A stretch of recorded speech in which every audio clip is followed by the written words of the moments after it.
Juan Carlos tenía 41 años y entiendo bien, este diciembre cumpliría 42 años. Era un hombre joven, miembro de nuestra iglesia por mucho tiempo, alumno de Logos, un miembro muy querido de esta congregación.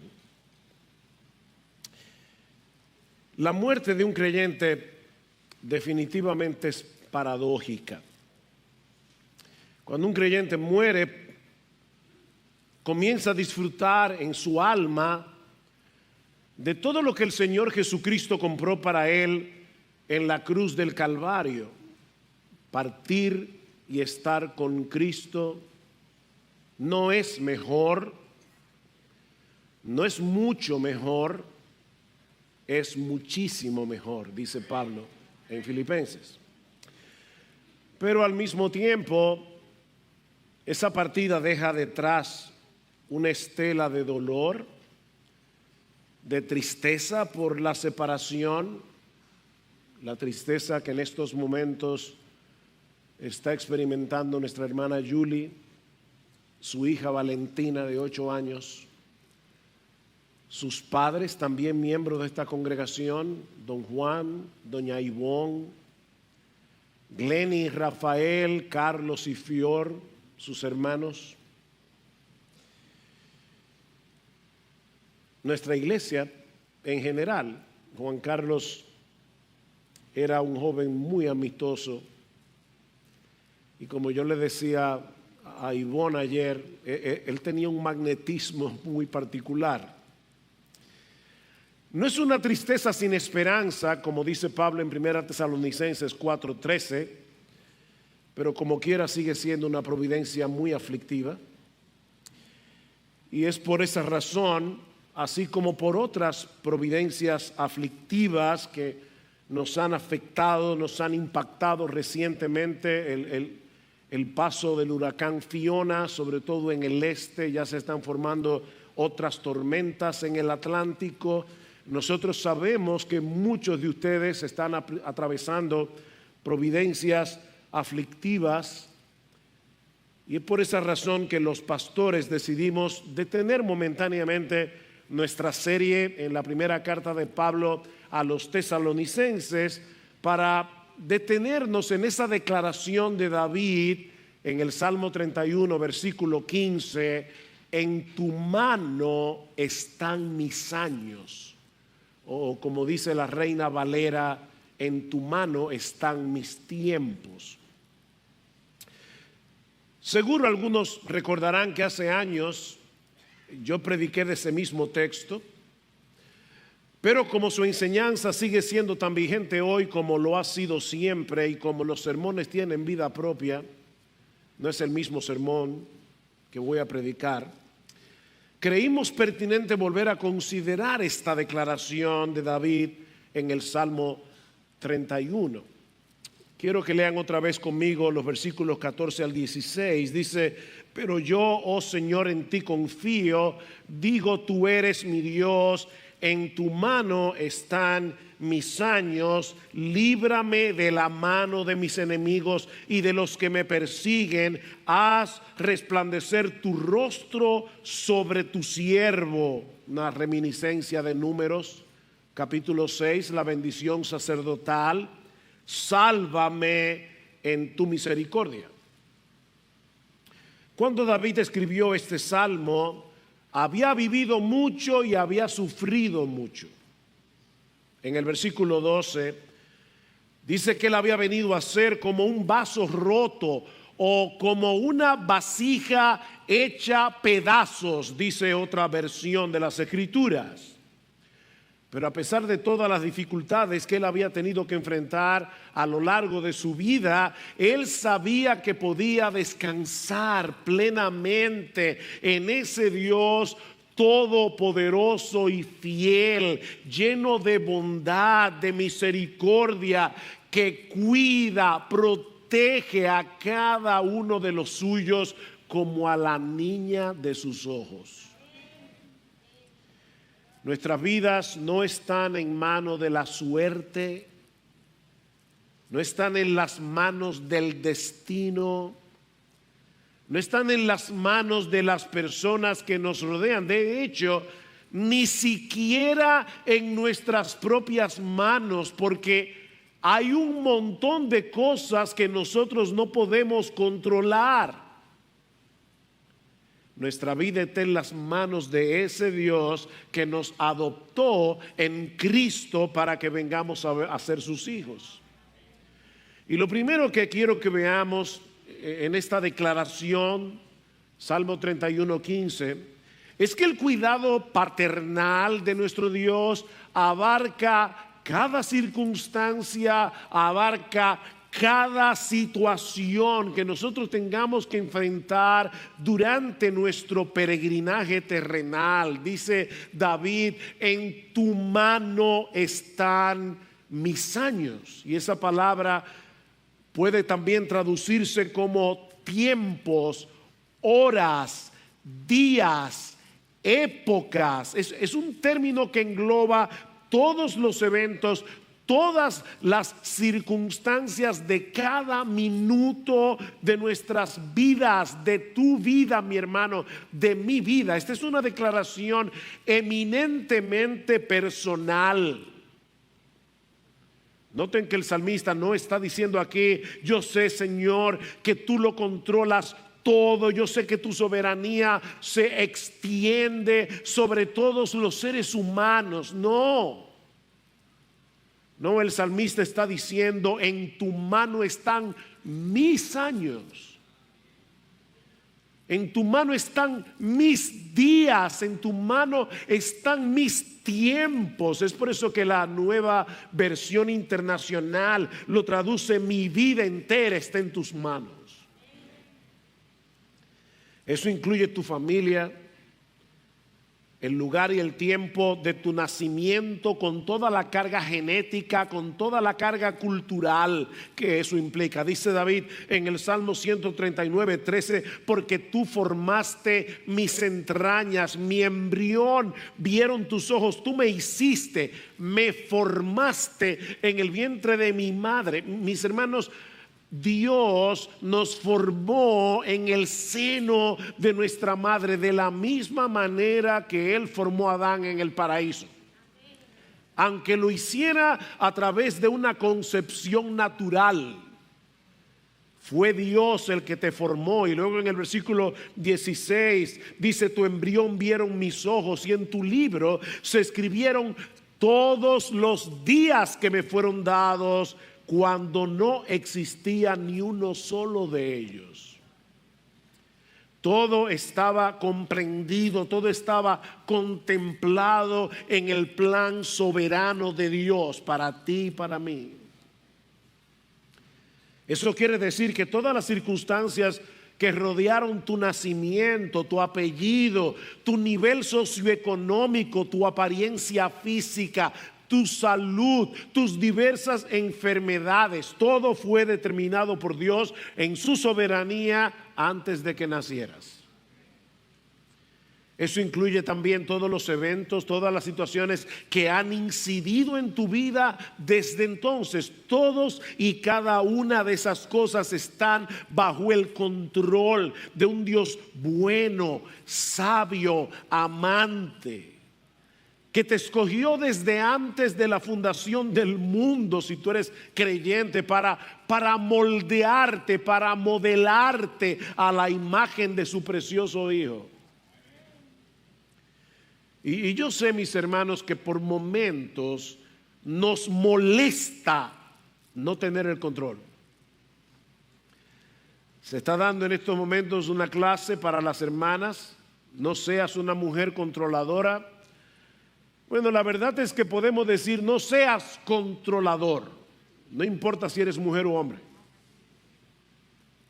Queremos tener el control, pero lo cierto es que no lo tenemos. Y más aún, mis hermanos, deberíamos darle muchas gracias al Señor, porque no somos nosotros los que tenemos el control. Porque Él sabe mejor que nosotros lo que realmente nos conviene. Él es infinitamente sabio, tú y yo no lo somos. Él ha decretado que todo lo que suceda en el mundo en general, en nuestras vidas en particular, sea para su gloria y para el bien de su pueblo. Nuestro Dios está en control. Él sabe lo que está haciendo, aunque por un momento no sepamos, no entendamos su plan. Pablo dice en Romanos 8:28, yo sé que este texto lo conocemos de memoria, que a los que aman a Dios todas las cosas le ayudan a bien. Y todas las cosas incluye, mis hermanos, todas las cosas. Y obviamente, para poder cumplir esa promesa, nuestro Dios debe controlarlo todo.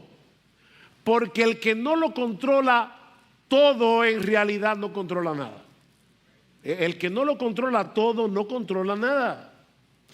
Ahora, permítanme ser más específico y considerar algunas situaciones particulares de la vida en las que debemos recordar que nuestro Dios está en control.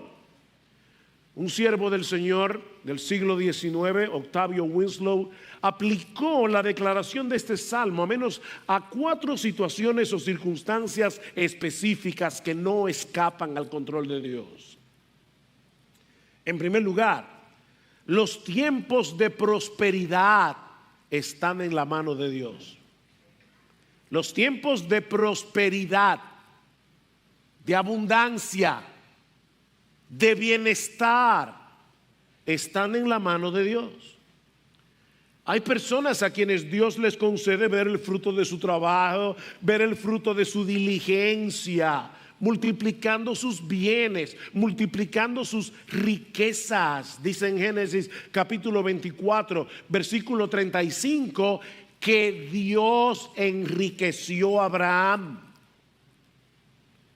Cuando el pueblo de Israel estaba a punto de entrar en la tierra prometida, Moisés les advierte en Deuteronomio capítulo 8, versículo 11, que se cuide de no olvidarse de Dios. No sea, oigan bien mis hermanos, que cuando hayas comido y te hayas saciado y hayas construido buenas casas y habitado en ellas, y cuando tus vacas y tus ovejas se multipliquen y tu plata y tu oro se multipliquen y todo lo que tengas se multiplique, entonces tu corazón se enorgullezca y te olvides del Señor tu Dios, que te sacó de la tierra de Egipto, de casa de servidumbre. No sea que digas en tu corazón: mi poder y la fuerza de mi mano me han producido esta riqueza. Mas acuérdate del Señor tu Dios, porque Él es el que te da poder para hacer las riquezas,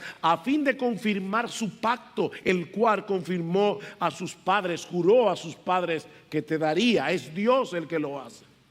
Y mis hermanos, si no tenemos esa perspectiva de los bienes materiales, corremos el peligro de idolatrar nuestras posesiones, o de caer en el orgullo, o de olvidar que dependemos en todo de nuestro Dios, o de ser egoístas en el uso de lo que tenemos. Después de todo, es el fruto de mi trabajo, es mi dinero. No, mi hermano, es Dios el que da las riquezas, y no para alimentar tu egoísmo. ¿Estás teniendo éxito en tu trabajo? ¿Las cosas te están saliendo bien?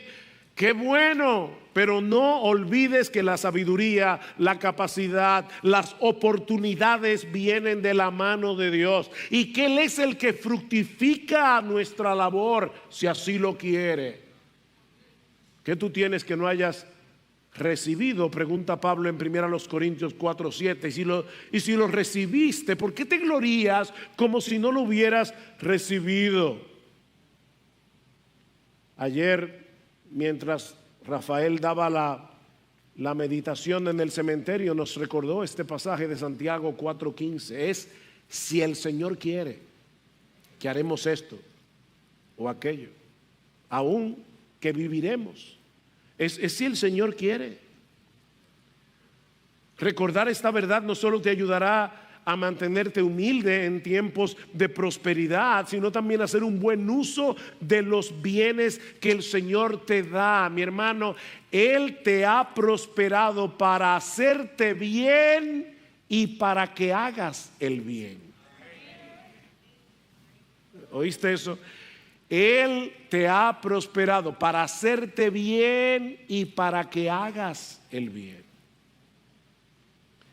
Así que cuídate en tiempos de prosperidad.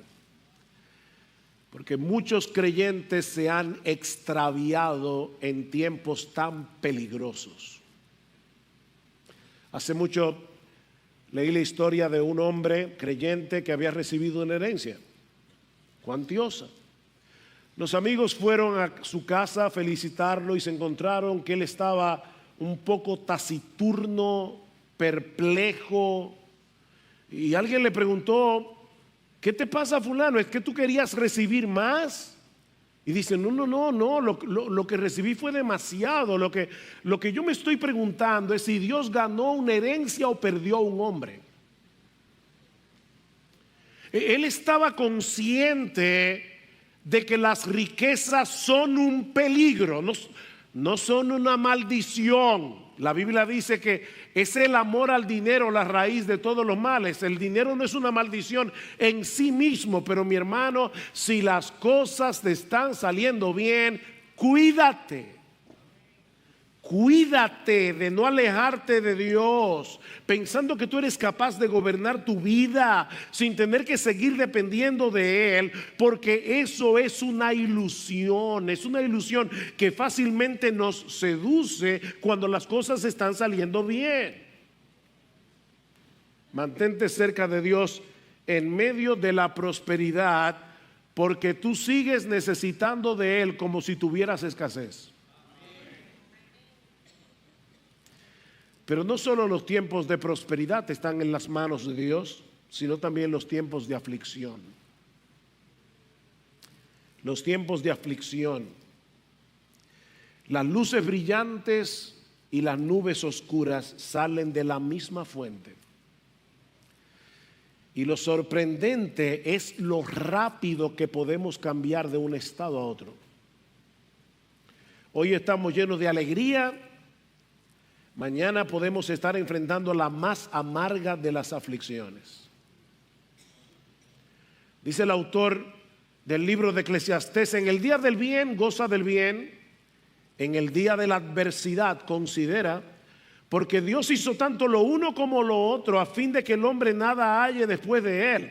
Este lenguaje críptico al final medio extraño, lo que quiere decir es: cuando lleguen los días de prosperidad, gózate en ellos, agradécele a Dios por los dones que Él te da. Pero cuando te toque transitar por esos caminos difíciles de la aflicción, de la adversidad, entonces detente a considerar el hecho de que nunca podrás entender del todo el misterioso tapiz que el Señor está tejiendo.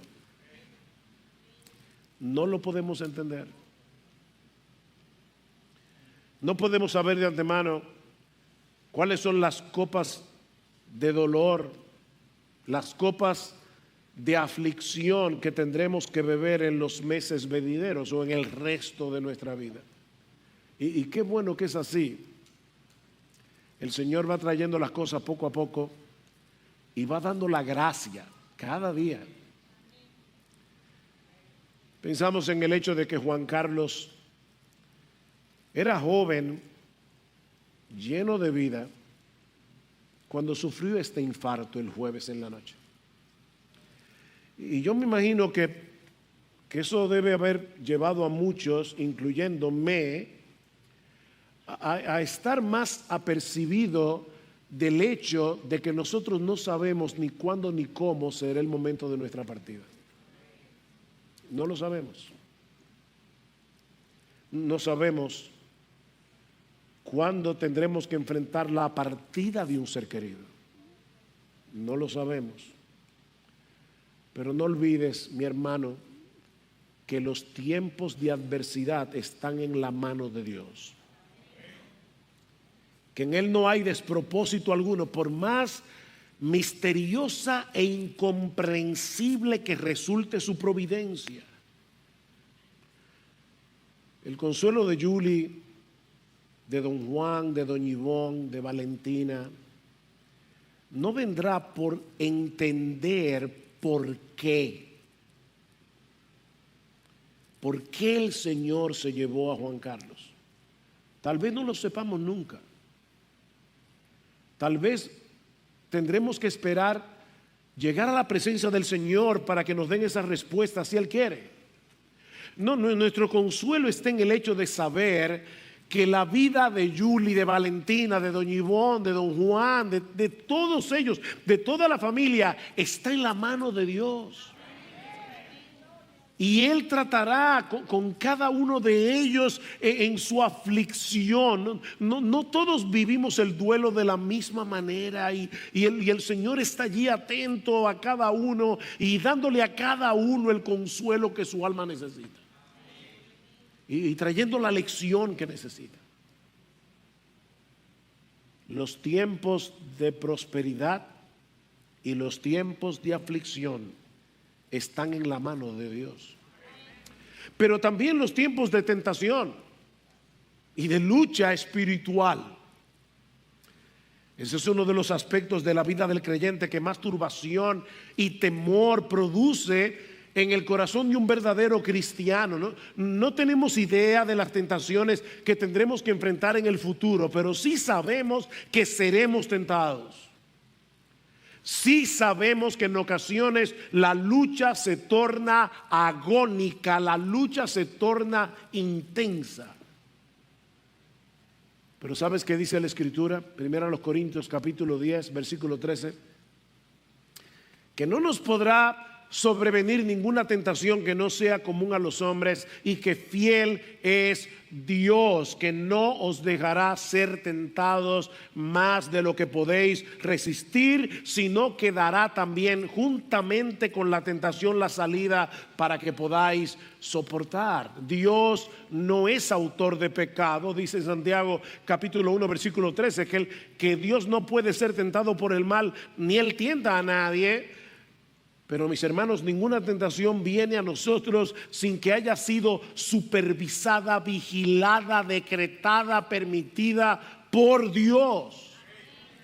Nada nos toca sin pasar por ese sedazo. Y de una forma misteriosa, muy misteriosa, esos periodos de lucha, esos periodos de tentación, increíblemente nos ayudarán a perseverar en la fe.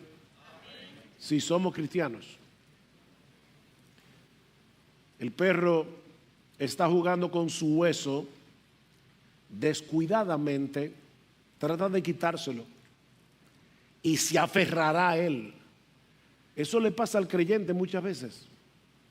Estamos descuidados en nuestra salvación, estamos descuidados en nuestro cristianismo y de repente viene una tentación bien dura. Y nos damos cuenta de lo débiles que somos. Y ahí nos aferramos con uña y diente a nuestro Señor. Los autores de nuestra confesión de fe, y este es probablemente uno de los párrafos que yo más he usado de nuestra confesión a lo largo de mi vida ministerial, dice que a menudo el Señor usa esos tiempos de tentación para disciplinar a sus hijos o para hacernos más conscientes de la corrupción que hay en nuestros corazones. A veces decimos, wow, qué malo yo soy.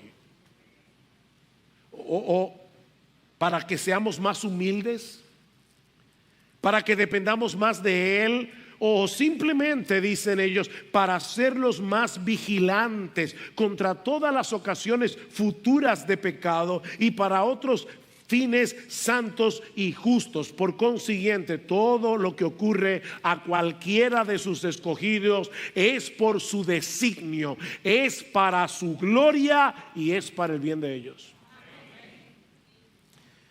Así que si en estos momentos, mi hermano, mi hermana, estás atravesando por un tiempo de lucha, de tentaciones intensas, recuerda el cuidado paternal de Dios y no te alejes de Él, porque es precisamente ahora cuando más lo necesitas. El diablo tratará de convencerte de que no eres digno de presentarte delante del Señor cuando estás luchando con tantos pensamientos tan sucios. Pero eso es un engaño. Es verdad que no eres digno, de hecho nunca lo somos, ni cuando estamos en nuestra mejor condición espiritual. No somos dignos, pero tenemos un mediador que es perfectamente digno. Tenemos un mediador que ha abierto un camino nuevo y vivo para que nos acerquemos a nuestro Padre con la misma confianza que Jesús tiene como hijo. ¿Crees que estoy exagerando cuando digo que tú puedes acercarte al Padre con la misma confianza de Jesús? Bueno, escucha lo que dice el autor de la carta a los Hebreos. Entonces, hermanos, puesto que tenemos confianza para entrar al lugar santísimo por la sangre de Jesús, por un camino nuevo y vivo que Él inauguró para nosotros por medio del velo, es decir, de su carne. Y puesto que tenemos un gran sacerdote sobre la casa de Dios, acerquémonos, no nos alejemos, acerquémonos con corazón sincero, en plena certidumbre de fe, teniendo nuestro corazón purificado de mala conciencia y nuestro cuerpo lavado con agua pura. No debemos alejarnos del Señor en medio de la lucha. Más bien, acerquémonos con confianza al trono de la gracia, Hebreos 4:15, 4:16, para que recibamos misericordia y hallemos gracia para la ayuda oportuna. Pero no solo los tiempos de prosperidad, de adversidad y de tentación están en la mano de Dios, sino también el día de nuestra muerte, el tiempo de nuestra muerte. Dice en Job 14:15 que los días de cada hombre están determinados y el número de sus meses está cerca de ti, de Dios. Le pusiste límites de los cuales no pasará. Ninguno de nosotros puede estar seguro de cuándo partiremos de este mundo, ni cómo. Ahora, de lo que sí podemos estar seguros es de que nadie se irá antes de tiempo. Y que a los creyentes que les toque partir se irán a un lugar que es muchísimo mejor. Sí, yo sé que hay tristeza en la muerte para los que quedan detrás, pero no para el que parte. No para el que parte. Descansaré contigo al fin en gloria, entrando por portales de esplendor. Tuya es la lucha, tuya la victoria y la alabanza a ti será, Señor. Descansaré contigo al fin en gloria. Eso fue lo que nuestro hermano Juan Carlos experimentó este jueves. Y lo que todos experimentaremos cuando nos toque partir. Y mis hermanos, cuando tengamos que despedir a nuestros seres queridos, recuerda que el Dios en cuya mano están nuestros tiempos es Padre de misericordias, es Dios de toda consolación, según a los Corintios 1, el cual nos consuela en todas, no en la mayoría, en todas nuestras tribulaciones.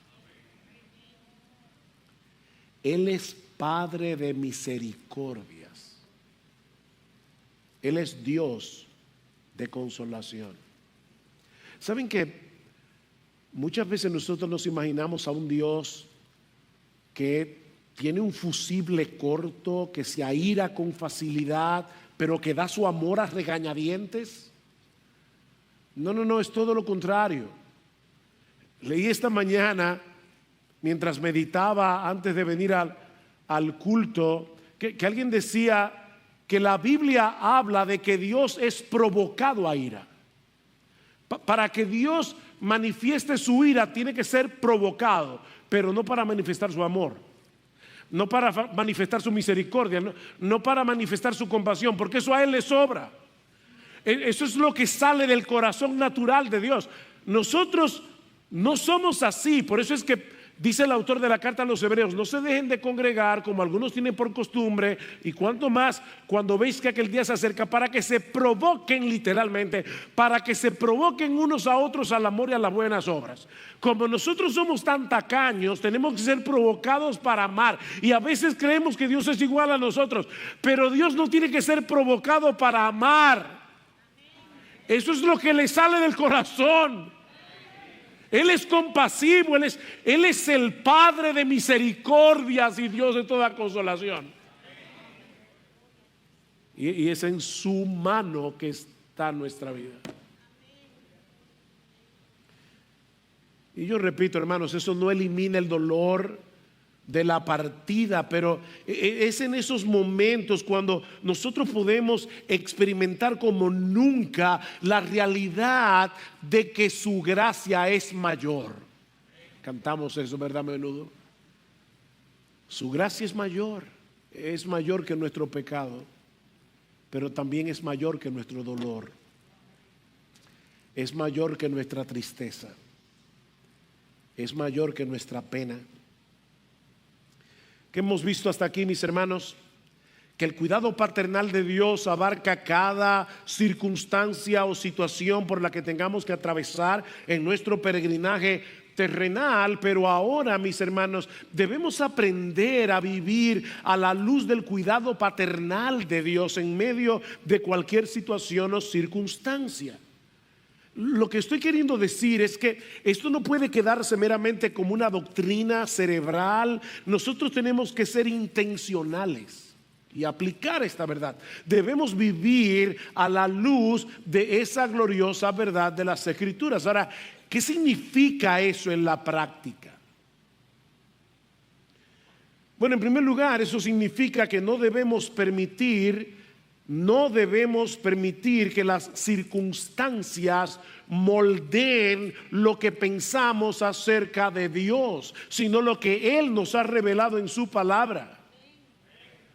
No son las circunstancias las que deben decirnos cómo es Dios o cómo nos está tratando Dios. No son las circunstancias, es su palabra. Mis hermanos, cuando estamos en medio de las pruebas, cuando estamos en medio de una pérdida sensible, o cuando llegan a nuestras vidas de repente muchas providencias aflictivas al mismo tiempo,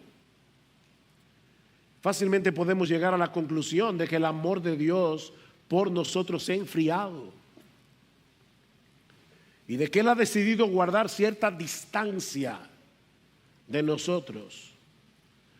Pero mi hermano, si tú eres un creyente, eso nunca va a suceder. Si tú lees este salmo con atención, te vas a dar cuenta que David estaba pasando por muchas aflicciones cuando escribió este salmo. Vean el versículo 1: líbrame en tu justicia. Versículo 2: rescátame pronto. Versículo 4: me sacarás de la red que en secreto me han tendido, porque tú eres mi refugio. Versículo 7: me gozaré y me alegraré en tu misericordia, porque tú has visto mi aflicción, has conocido las angustias de mi alma, no me has entregado en manos del enemigo. Ten piedad de mí, oh Señor, estoy en angustia, se consumen de sufrir mis ojos, mi alma y mis entrañas. Muchas son las aflicciones del justo, y aun cuando estamos cosechando las consecuencias de nuestro propio pecado, Noten lo que dice el versículo 10. Pues mi vida se gasta en tristeza y mis años en suspiros. Mis fuerzas se agotan a causa de mi iniquidad y se ha consumido mi cuerpo.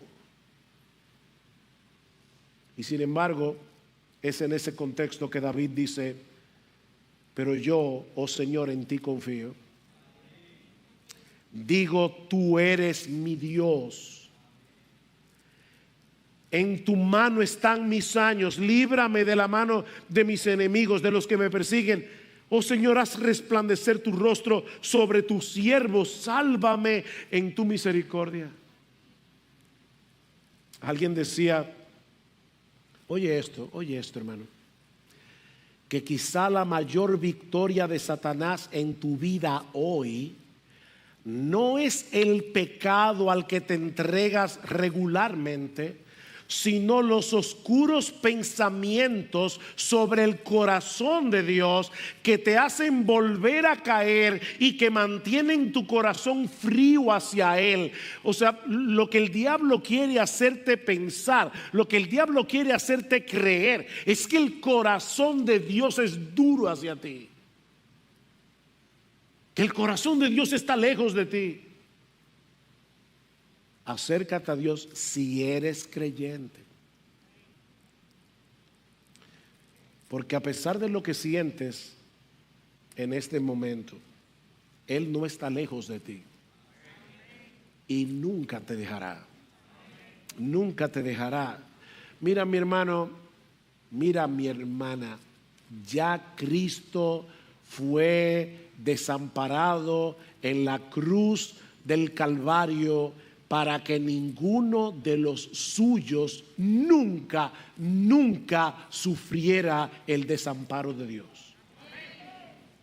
Ya Cristo lo sufrió en la cruz, para que nosotros nunca seamos desamparados del Padre. Esa es la clave para entender la exhortación de Hebreos 13:5. Sean vuestras costumbres sin avaricias, contentos con lo que tenéis ahora, porque Él dijo: no te dejaré ni te desampararé. De manera que podemos decir confiadamente: el Señor es mi ayudador, no temeré lo que me pueda hacer el hombre. Yo nunca te dejaré, yo no te desampararé.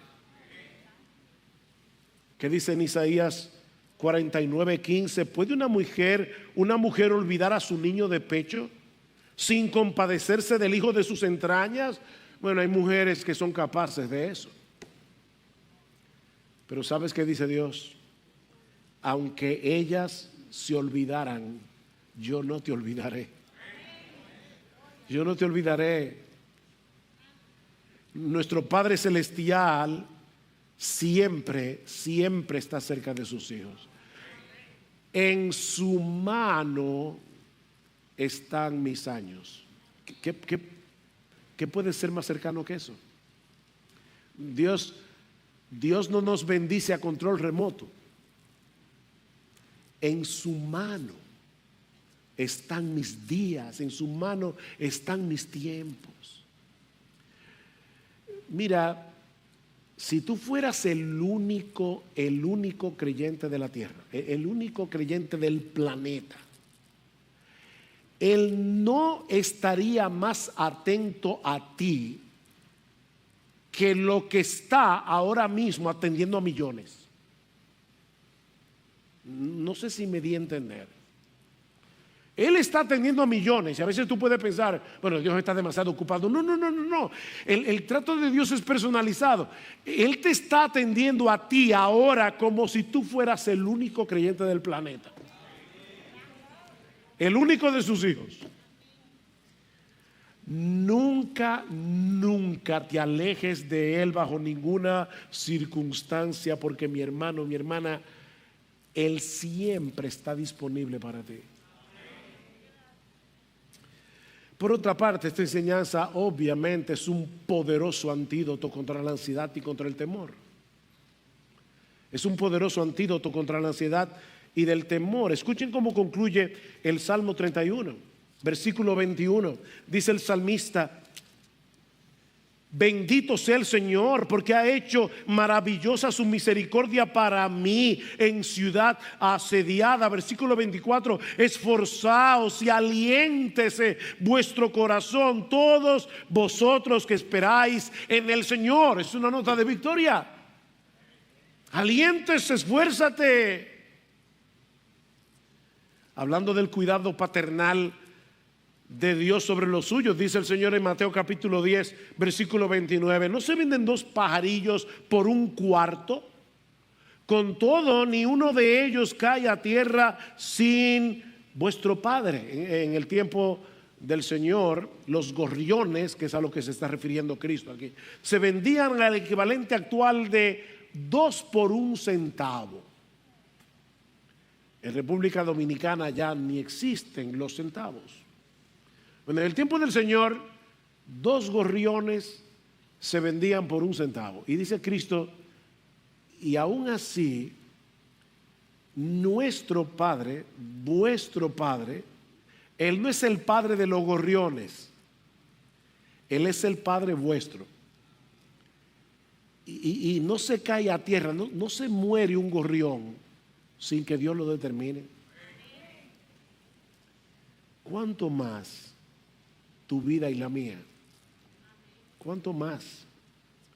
Aún los cabellos de nuestra cabeza están contados.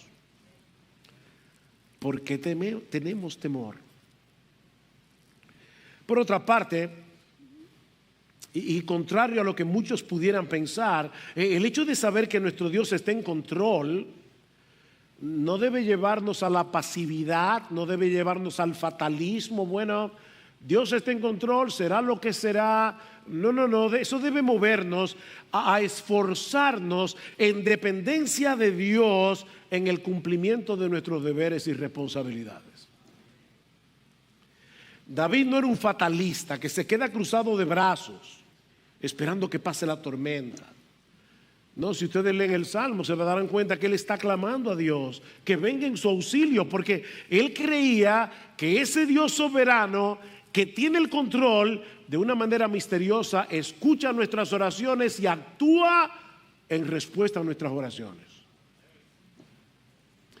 Porque el Dios que decreta lo que va a suceder también decreta los medios a través de los cuales esas cosas van a suceder. Y en esos medios están nuestras oraciones. Ustedes no tienen lo que quieren porque no lo piden. Él es soberano, pero es un Dios cercano, es un Dios personal, no es una máquina. No es una máquina fría, es un Dios personal. Y nosotros podemos clamar a Él y podemos pedirle a Él. Y Él responde nuestras oraciones. Así que debemos hacer lo que debemos hacer y al mismo tiempo dependiendo de Él en oración. Salmo 127:1: si el Señor no edifica la casa, en vano trabajan los que la edifican. Si el Señor no guarda la ciudad, en vano vela la guardia. La enseñanza de este texto es muy simple. Si no es Dios el que edifica la casa, el trabajo que hagas edificando será en vano. Si no es Dios el que vela la ciudad, no tendríamos protección. Así que la edificación de la casa, el cuidado de la ciudad, en última instancia está en las manos de Dios, pero eso no elimina nuestra responsabilidad de edificar y de velar. Pastor, yo no entiendo eso. Yo tampoco. Pero Dios no nos pide que desentrañemos los misterios que Él no ha querido revelar. Dios nos pide que obedezcamos, que vivamos conforme a su palabra. Es Dios el que edifica, es Dios el que vela, pero nosotros no somos meros espectadores del proceso, tenemos un trabajo que hacer. De lo contrario, la casa no será edificada ni la ciudad estará segura. Somos totalmente responsables y totalmente dependientes. De manera que esta enseñanza debe ser un combustible para nosotros hacer lo que tenemos que hacer. El pueblo que conoce a su Dios se esforzará y actuará. Daniel 11:32. Pero al mismo tiempo, teniendo una mayor conciencia de la necesidad que tenemos de orar. Versículo 24: esfuérzate y espera en el Señor. Por fin, ¿qué hago? ¿Me debo esforzar o debo esperar en el Señor? Sí. Esfuérzate y espera en el Señor. Finalmente,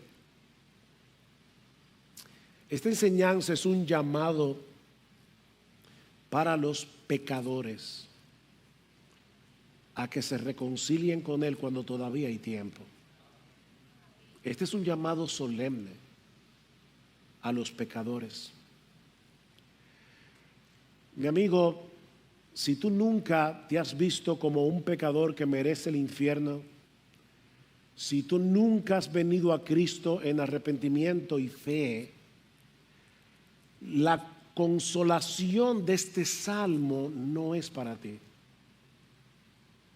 Esto es un consuelo para el creyente, esto es un consuelo para aquellos que han rendido su vida a Cristo, pero no es un consuelo para aquellos que están en las manos de un Dios soberano, pero que no han recibido por la fe la gracia de Dios en Cristo.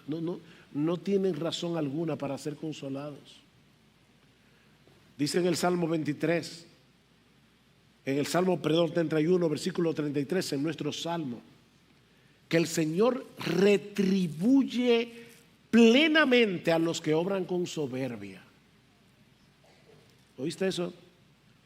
Él retribuye plenamente a los que obran con soberbia, y no hay mayor soberbia que despreciar la salvación que Él ha provisto por medio de la muerte de su Hijo.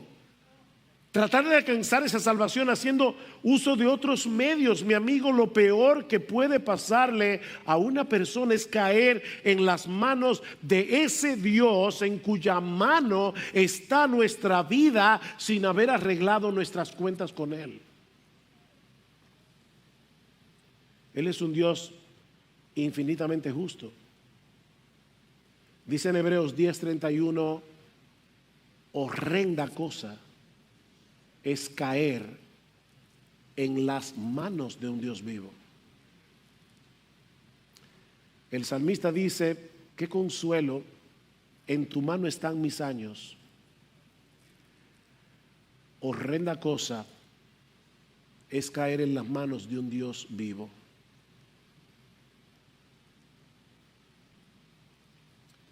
Mira, mi amigo, Dios no tratará con ligereza tus pecados. Niños, jóvenes,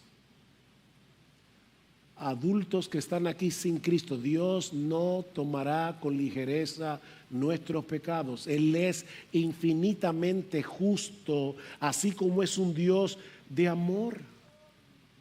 Y precisamente porque es un Dios de amor, un Dios misericordioso, un Dios compasivo, un Dios que no se deleite en el castigo, sino en perdonar y en concedernos su favor en Cristo. Fue por eso que Él diseñó un plan de salvación tan costoso.